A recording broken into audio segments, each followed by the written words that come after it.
에게 복을 주시기를 주의 이름으로 축복합니다. 주님의 은혜와 또 하나님의 사랑과 성령의 교통하시는 종이 여러분이 하시는 모든 일들 위에 또 가정에 생업에 넘치시기를 주의 이름으로 축복합니다.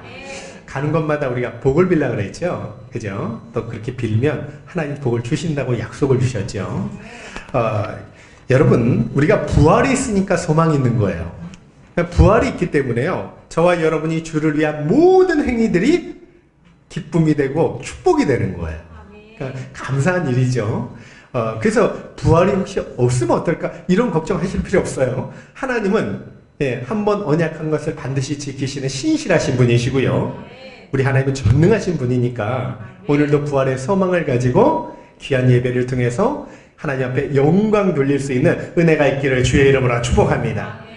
여러분, 주일은요, 한 주간의 모든 잘못을 용서받을 수 있는 귀한 날이기도 하고요, 정욕에 물든 마음을 정결하게 하고 또 신령한 은혜를 받는 복된 날이에요. 그리고 또 하나님께서 주시는 계명을 따라 그 형제와 그 이웃을 사랑을 실천할 수 있는 아주 귀한 날이에요. 한마디로 이야기하면요, 천국의 날이에요. 이 주일의 천국의 모습이 그럼요. 사실은 우리가 이렇게 예배를 드리죠. 그럼 천국 그대로 가요, 같이. 그럼 뭐 합니까? 가서 같이 또 하나님께 예배를 드려. 그리고 성도들끼리 사랑하고 영원토록 복락 가운데 살아간다는 그런 말씀이죠. 여러분, 그래서 오늘 이 주일 예배를 통해서 하나님의 용서와 신령한 은혜가 저와 여러분의 삶에 풍성히 임하실 수 있기를 주의 이름으로 축복합니다. 소원하는데 오늘 말씀을요, 인간의 말이 아니라 하나님의 말씀으로 들으실 수 있는 은혜가 있었으면 좋겠습니다. 그러니까 말씀을 들으실 때 아멘으로 화답하시고요, 또 마음으로 아멘으로 받으시고요, 그래서 하나님께 영광 돌리는 복된 시간이 되었으면 좋겠어요. 여러분, 성경에 보시면요, 바리새인들과 예수님이 갈등을 빚는 모습이 참 많이 나타나요. 계속 부딪히죠. 바리새인들은 예수님을 정죄하고, 그런 또 예수님은 그들의 행위를 어떻게 해요? 화 있을진저 외식된 자들이라면서 책망을 하셔요. 이유가 뭐냐면 유대인들은요, 자신들이 세운 전통이 있어요. 이걸 어겼다고 주님을 정죄하고요, 또 뿐만 아니라 예수님이 하나님만이 행하실 수 있는 일들을 행하셔요. 그죠? 예를 들어 안식일에 병자를 고치든지, 아니면 우리 죄사함의 은혜를 주시든지, 뭐 여러 가지 하나님만 하실 수 있는 그런 일들을 많이 행하셨어요. 그때 이건 신성모독이다. 그래서 또 정죄하고 비판하는 거예요. 여러분, 오늘 말씀도요, 안식일 논쟁에 대한 말씀인데, 이 제자들이 밀밭 사이를 가다가 이삭을 베어 먹었다고 이제 꼬투리 잡고 시비를 거는 내용이에요. 그걸 통해서 이제 진정한 안식일의 의미가 뭔지, 안식일의 주인이 누군지를 분명히 말씀하는 내용이에요. 자, 우리 23절을 읽고 같이 한번 말씀을 나눠볼게요. 자, 시작. 안식일에 예수께서 밀밭 사이로 지나가실새 그의 제자들이 길을 열며 이삭을 잡으니. 여기 보니까 제자들이 밀밭 사이로 지나간다 이렇게 표현했는데요, 길을 열은다는 건, 그러니까 여러분, 밀밭 사이에 작은 길이 나 있어요. 그러니까 상상을 한번 해보면 그걸 막 밀밭이 막 곡식밭을 이야기하는데 막 나오겠죠. 막 헤치면서 가는데, 문제는 뭐냐면 제자들이 배가 고파서 밀 이삭을 베어 먹었다는, 그걸 이제 꼬투리 잡은 거예요. 근데 원래 구약율법에는요, 다른 사람의 밭에 들어가서 곡식밭에 그 이삭을 먹는 것을 정죄하지 않아요. 하나님이 허용하신 일이에요. 가난한 자들의 생존권을 위해서 정 배고프면 도둑질하지 말고 남의 밭에 들어가서 먹으라는 거예요. 또 그들을 위해서 곡식들을 남겨두래요. 그런데 바구니를 가져가서 먹지 않고요, 막 담아오면 도둑질로 보셔요. 그러니까 하나님의 마음을 읽을 수 있지 않습니까? 그래서 바리새인들이요, 지금 밀 이삭을 베어 먹었다고 문제 삼는 게 아니라요, 밀 이삭을 베어 먹는 날이 언제예요? 안식일이에요. 그거 가지고 지금 시비를 거는 거예요. 여러분, 하나님은 안식일에는 일하지 말라 그러셨죠. 그죠? 근데 바리새인들은요, 이 안식일 계명에 큰 39개의 규례를 만들어 놓고요, 거기에다가 수많은 조항들을 이렇게 새끼치기 해서 사람들을 굉장히 괴롭게 만듭니다. 예를 들어서요, 안식일에는 1km 이상 걸으면 안 돼요. 1km를 또 바로 가서도 안 돼요. 500m 가서 쉬고 가야 돼요. 뿐만 아니라 또 안식일에는 재봉사는요, 바늘을 들고 다니면 안식일을 범하는 거예요. 서기관은요, 붓을 들고 다니면 안식일을 범하는 거예요. 그리고 안식일에 목욕을 해서도 안 되고요, 바닥에 떨어진 물을 먹어서도 안 되고요, 아니, 물을 닦아서도 안 되고요, 거울을 보아서도 안 되고요, 흰머리가 난다고 뽑아서도 안 되고요, 또 뿐만 아니라 다른 집으로 물건을 옮겨서도 안 되고요, 글자를 한 글자는 괜찮은데 두 글자 쓰면 안 돼요. 여러분 이렇게 되면요, 안식일에 어떻게 있어야 돼요? 가만히 집에서 앉아 있어야 돼요. 그러면 이게 안식일에 행복한 날입니까? 불행하고 괴로운 날이 되잖아요. 여러분, 탈무드라는 유대인의 전서 탈무드를 보면요, 이 안식일에 대한 전통이 24장에 빽빽히 기록되어 있는데요, 한 랍비가요, 그 중에 한 장을 이렇게 연구하는데 2년 반이 걸렸대요. 그러니까 얼마나 많은 조항들을 만들어내서 사람들을 속박하고 억압하고, 분명히 안식일은요, 생명과 우리의 자유와 기쁨을 주기 위해서 주신 날인데, 그렇지 않습니까? 그래서 주님이 이제 안식일의 의미를 잘 가르쳐 주시는 거예요. 근데 생각해 보세요. 제자들 입장에서 배가 얼마나 고팠으면 밀 이삭을 지나가다가 그저 그걸 베어 먹었겠어요. 여러분, 제자들 나이가 몇 살인지 아세요? 당시에 20대 초반이에요. 돌아서면 배고플 때예요. 그런데 지금 바리새인들이 그걸 보면서 비난을 하고 있는 거예요. 여러분, 제자들은요, 주님을 따르면서 사역하느라 때로는 식사를 거르기도 하고 많은 고난을 받기도 하고요, 때로는 비난과 핍박을 받기도 하고, 이리저리 옮겨다니면서 또 여행을 하면서 고생도 많이 하고 고난도 많이 겪고. 근데 성경을 보니까 12제자만 그런 게 아니라요, 주님을 따른 모든 사람들에게도 고난이 따를 것이다 주님이 말씀하는데, 이런 말씀이 있어요. 로마서 8장 17절을 보니까, 자녀이면 또한 상속자 곧 하나님의 상속자요 그리스도 함께한 상속자니 우리가 그와 함께 영광을 받기 위하여 고난도 함께 받아야 할 것이니라. 주님 영광만 받는 게 아니라 영광을 받기 위해서는 반드시 주님과 함께 고난에 동참해야 된다는 뜻이에요. 여러분, 사도행전 14장 22절에 보니까 하나님 나라에 들어가려면 많은 환난을 겪어야 할 것이니라. 환난을 통과하고 주님 나라에 들어갈 수 있다는. 또 디모데후서 3장 12절에 보니까 그리스도 예수 안에서 경건하게 살고자 하는 자는 박해를 받으리라, 이렇게 말씀해요. 그러니까 누구든지 경건하게 살려고 하면 그죠? 마귀의 시기로 또 어려움을 겪고 핍박도 생기고 고난도 생긴다는 그런 말씀이에요. 여러분, 생각해 보세요. 세상은 하나님과 원수입니다. 마귀의 종이라고 표현하잖아요. 그죠? 마귀의 자식이라고 주님이 말씀하죠. 그러니까 성도와 소속이 달라요. 그래서 그리스도를 대적하고 교회를 핍박하고 성도들을 해방할 수밖에 없는 거예요. 그게 마귀의 속성이니까. 그래서 하나님 백성이 잘 되면 시기하게 되고요, 우리가 못 되면 막 누르고 억압하고 업신여기고 깔아뭉개려고 하는 거예요.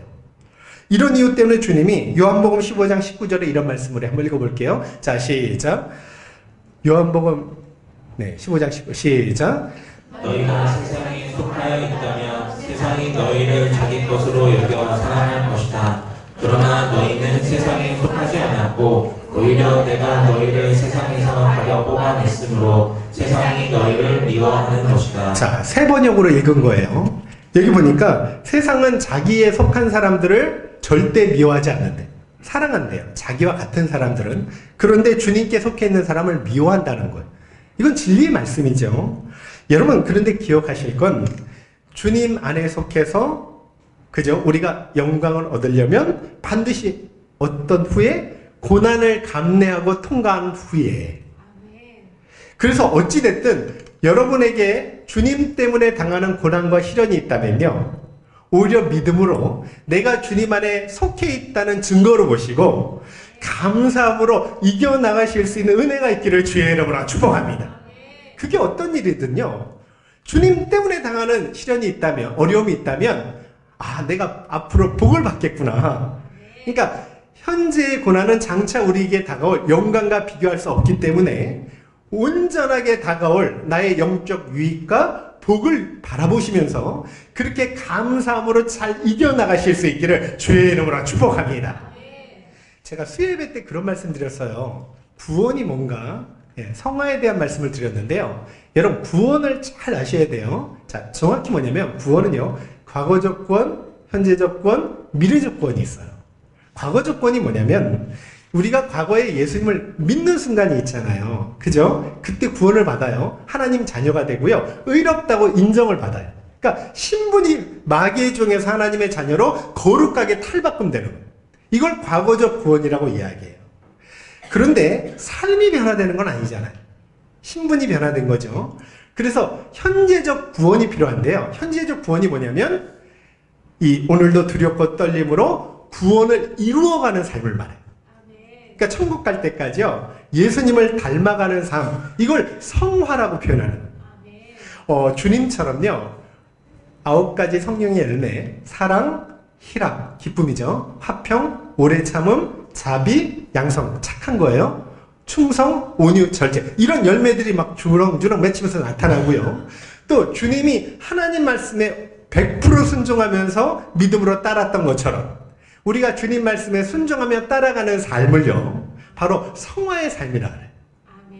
그러니까요. 한마디로 말하면 주님의 말씀을 지키려고 노력하는 삶이 현재적 구원이고 성화의 삶이라는. 여러분 이 성화의 삶은요. 우리 힘만으로 안 돼요. 성령님이 도와주셔야 되고요. 또 우리가 성령의 도우심을 간구하면 반드시 도와주신다고 약속을 주셨어요. 그리고 우리의 피나는 노력을 통해서 이루어가는 건데, 그러니까 구원은요. 어떻게 보면 믿음으로 저절로 받잖아요. 우리가 믿기만 하면 받죠. 근데 성화는요. 저절로 되지 않아요. 하나님이 모든 걸 이루어주지 않아요. 그러니까 성령의 도우심과 인간의 노력의 협력 사역이. 우리가 날마다 기도하면서 성령을 의지하고 성화되어 가려고 굉장히 노력해야 돼요. 이걸 현재적 구원이라는 거예요. 그렇게 현재적 구원을 살면요. 마침내 주님처럼 영화로운 몸을 입고 천국에서 영생복락 누리는 미래적 구원의 은혜를 주신다는 그런 말씀이에요. 여러분 우리 교회는요. 전부 이 귀한 현재적 구원을 두렵고 떨림으로 이루어 나가셔서 영생복락의 은혜를 누리실 수 있기를 주의 이름으로 축복합니다. 근데 기억할 게 뭐냐면 과거적 구원을 받아요. 그죠? 근데 현재적 구원을 힘들다고 포기하잖아요. 그럼 미래적 구원도 보장하기가 어려운 거예요. 다 연결돼. 이 모든 게 구원이니까. 그래서 오늘도 굉장히 복된 일이 뭐냐면 내가 주님 앞에 예배드리고 감사하고 말씀에 순종하고 살아가는 귀한 삶이 여러분 행복이고 축복이고 구원이라는 걸 믿으시고요. 부디 어려운 일이 있을지라도 포기하지 마시고 두렵고 떨림으로 하나님의 말씀을 그대로 이루어 살아가는 복된 은혜가 저와 여러분에게 있기를 주의 이름으로 축복합니다. 이거보다 더 복된 일이 없다는 거죠. 주님을 따르려면 실제로요 굉장히 어렵습니다. 어려워요. 그죠? 기도 하나 해도요 쉽지 않아요. 시간을 내야 되고요. 또 살아가려는 게 얼마나 어렵습니까? 원수도 살아가라는데 자기를 복종시켜야 되고 때로는 손해보는 일도 생기고 희생해야 되고 근데 그게 구원의 삶이니까 또 그런 삶을 통해 하나님의 주시는 복은요 100배로 갚아주신다고 약속을 주셨으니까 그래서 끝까지 참고 인내해야 돼요. 여러분 그런데 주님이 우리를 도우신다고 약속했으니까요 어려움이 있어도 좌절하지 마시고요 진짜 성령의 도우심을 얻고 우리가 주님 안에서 행복하고 기쁘게 노력할 수 있는 복된 은혜가 있었으면 좋겠습니다. 감리교 창시자 요하네슬레가 이런 말을 했어요. 성도는요 이렇게 과거적 구원을 받다가 현재적 구원을 살잖아요. 성화를 이렇게 살다가요 마지막 죽기 전에 가장 완전하게 된대요. 그러니까 완전한 성화를 이룬대요. 그리고 그 완전한 성화를 이뤄서 주님 나라 들어간대요. 근데 장로교 창시자 칼빈은요 사람이 어떻게 완전하게 되냐 우리 본성이 있는데 그래서 아주 큰 성화를 이루고 진짜 예수님을 많이 닮아서 주님 나라 들어갈 것이다 이렇게 말을 했어요. 그러니까 어찌됐든요 중요한 거는요 우리 성화가 구원의 삶이라는 거죠. 그래서 성화를 포기하는 건 구원을 포기하는 거나 마찬가지니까. 근데 저는 늘 이런 생각해요. 우리가 전에는 잘 몰랐다가 오늘 말씀을 통해서 깨닫는 게 중요하지 않습니까? 그러니까 과거는 묻지 않아요. 여러분 그 예수님이 십자가에 달리실 때 한 강도가 죽기 전에 예수님 믿고 천국 갔잖아요. 그러니까 오늘 깨달았으면 이제부터라도 주의 말씀에 순종하는 게 중요하지 않습니까? 그런 은혜가 있기를 주의 이름으로 축복합니다. 24절과 26절 한번 볼게요. 한번 보세요. 자, 시작. 바리새인들이 예수께 말하되 보시오 저들이 어찌하여 안식일에 하지 못할 일을 하나이까. 예수께서 이르시되 다윗이 자기와 함께한 자들이 먹을 것이 없어 시장할 때에 한 일을 읽지 못하였느냐. 그가 아비아달 대사장 네, 26절. 자, 시작. 그가 아비아달 대사장 때 하나님의 전에 들어가서 제사장 외에는 먹어서는 안 되는 진설병을 먹고 함께한 자들에게도 주지 아니하였느냐. 예수님이 지금 밀리삭 베어먹었다고 비난을 했더니 지금 다윗 사건을 이야기한 거예요. 이게 뭐냐면요, 다윗이 사울의 칼을 피해서 도망 다닐 때 놋 땅에 잠깐 피신한 적이 있어요. 그런데 놋 땅의 제사장 아비아달에게 찾아가서요, 떡을 얻어 먹거든요. 근데 그게 그냥 떡이 아니라 이 성전 안에 있는, 성소 안에 있는 거룩한 떡 진설병을 이야기해요. 근데 이건 보통 사람이 먹으면 죽어요. 근데 다윗이 그걸 먹었는데 죽지도 않고 그것 때문에 하나님께 심판도 안 받고 정죄도 받지 않았다는 거예요. 자, 이걸 설명하는 거예요. 이유가 뭐냐? 하나님께서 긍휼을 베풀어 주셨기 때문에. 여러분, 이 다윗의 모습을 보니까 제사장이 너무나 딱한 거예요. 지금 굶주려 있잖아요. 근데 줄 게 없어요. 거룩한 떡밖에 없고 그걸 내가 준 거예요. 그걸 먹고 힘을 얻고 다시 살게 돼요. 죽고 사는 문제라는 거예요. 그래서 하나님은 그거에 대해서 심판하시거나 뭐라 그러신 적이 한 번도 없어요. 지금 예수님이 그 일을 예를 들면서 하나님의 마음을 표현하는 거예요. 하나님이 어떤 분인지 아니? 얼마나 사랑과 긍휼이 많으신 분인지 아니? 너희는 하나님이 일하시는 방법이 뭔지 몰라? 이러면서 가르치시려고 하는 거예요. 여러분, 그러면서 안식일의 본질이 뭔지, 하나님의 긍휼이 뭔지 잘 설명하는데, 여러분, 바리새인들은요 똑같이 성경을 봐요. 다윗 사건 너무나 잘 압니다. 그들은 성경이 정통한 사람이에요. 그런데 해석이 달라요. 그러니까 이 다윗 사건을요 자기 전통 속 안에서 해석을 해요.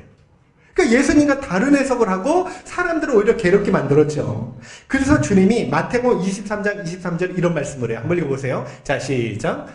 율법 학자들과 바리새파 사람들아 이선자들아 너희에게 화가 있다.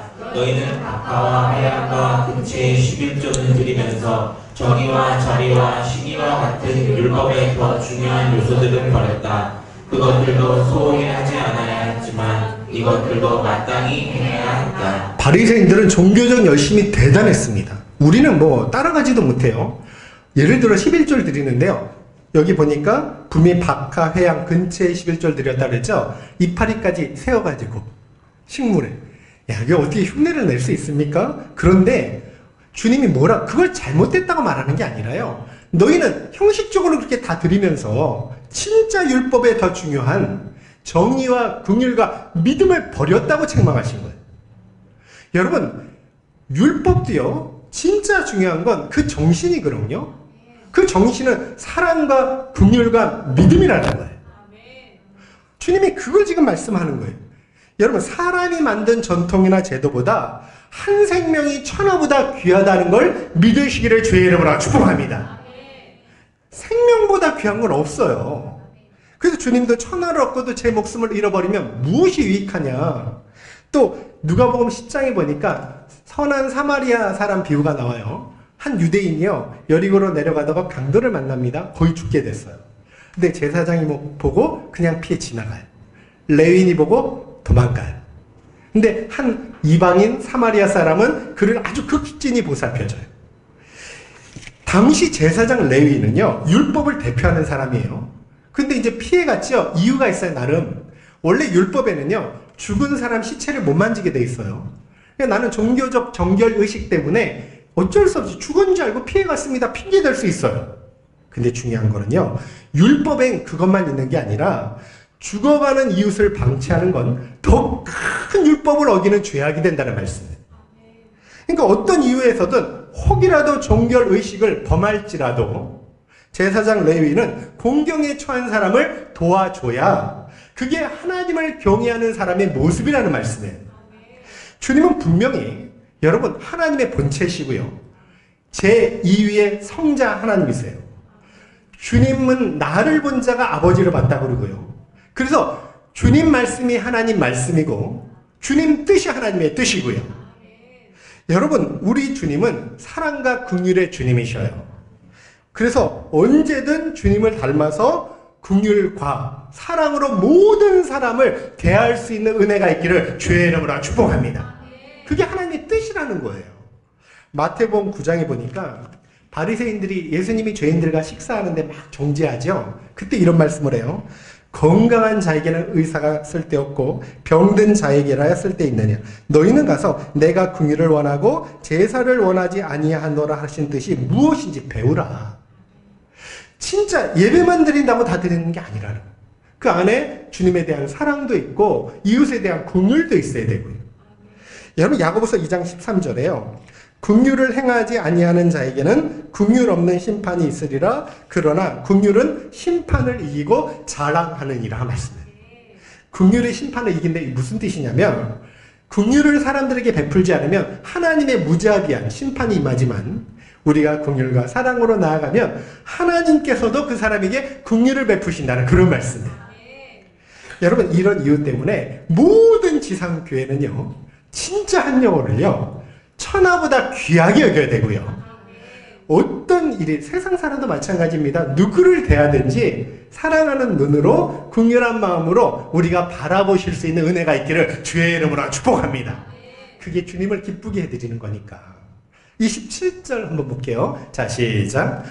또 이루시되 안식일이 사람을 위하여 있는 것이요 사람이 안식일을 위하여 있는 것이 아니니. 여기 보니까 분명히 말씀하죠. 안식일이 사람을 위해 있다, 이렇게 말씀하죠.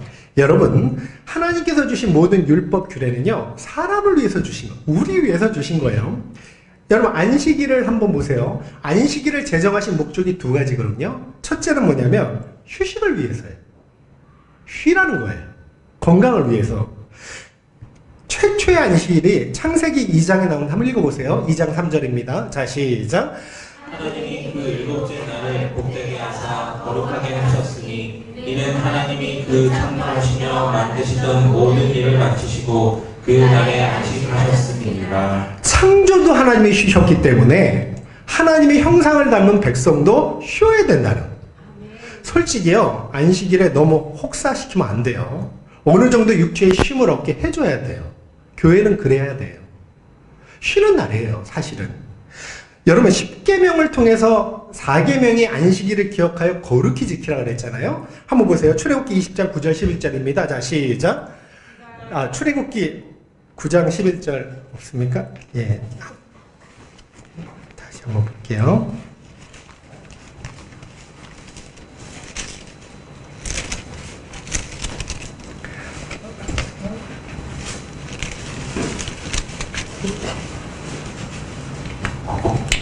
죄송합니다. 출애굽기 아니라 이사야 58제, 제가 죄송합니다.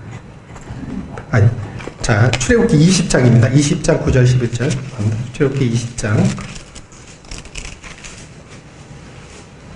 20장 네, 9절 10절 말씀입니다. 한번 9절부터 11절까지 한번 읽어볼게요. 출애굽기 20장 9절에 11절. 자, 시작.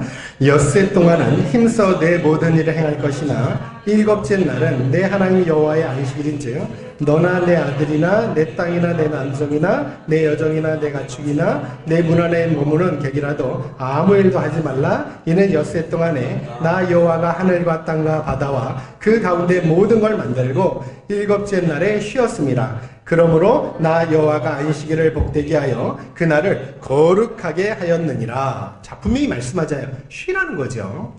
종합해 보면 안식일은 하나님께서 거룩히 구별하신 날이고 우리의 쉼을 얻는 날이고 그렇게 복된 날이라는 말씀이에요. 하나님은 우리가 엿새 동안 그렇게 열심히 혹사당한 몸을 하루는 쉬게 해줘야 된다고 말씀하는 거예요. 그래야 건강한 삶을 유지해 나갈 수 있거든요. 근데 이건 실제로 과학적으로도 증명이 됐어요. 6일이라고 하루 쉬는 게요, 이렇게 건강한 삶의 생활 패턴이래요. 여러분, 그런데 우리가 하루 쉬면 큰일 날 것 같고 예를 들어 장사하는 사람이 문을 닫으면 손해볼 것 같죠. 근데 출애굽기 16장 29절에 보면 이런 말씀이 있어요. 안식일에 일을 하지 않으면 백성들이 하나님이 경제적으로 손해보지 않도록 하나님이 지켜주신다는 그런 말씀이 있어요. 그 전에 2배로 주신다. 그러니까 하나님이 절대 손해보지 않으니까 내 말을 믿고 안식일을 기억하여 거룩히 지키라고 말씀하는 거예요. 여러분 진짜 이 말씀 믿고요. 안식일을 누리실 수 있기를 주의 이름으로 축복합니다. 근데 안식일을 주신 또 다른 목적이 있어요. 2가지라 그랬죠. 뭐냐면 하나님께 예배드리기. 여러분 사람은 하나님과 교통해 항복할 수 있어요. 그렇게 창조했어요.